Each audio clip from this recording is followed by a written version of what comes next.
দেখো আমাদের বাজার থেকে কি কি এনেছে, তোমাদেরকে পুরোটা আমি দেখাচ্ছি, দেখতে থাকো। কাকরোল,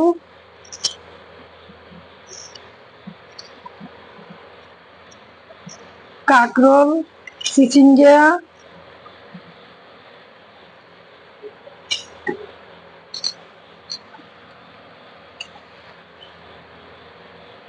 কাকরোল, চিচিঙ্গা, পেঁপে,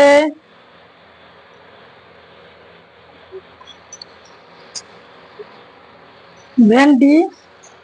ভেন্ডি আর ঢেলে দেখাচ্ছি না, প্যাকেটে সব দেখাচ্ছি। ভেন্ডি, এত ভেন্ডি এনেছো। কালো জিরে, মুড়ি। এবার আজকে লুচ মুড়ি এনেছো।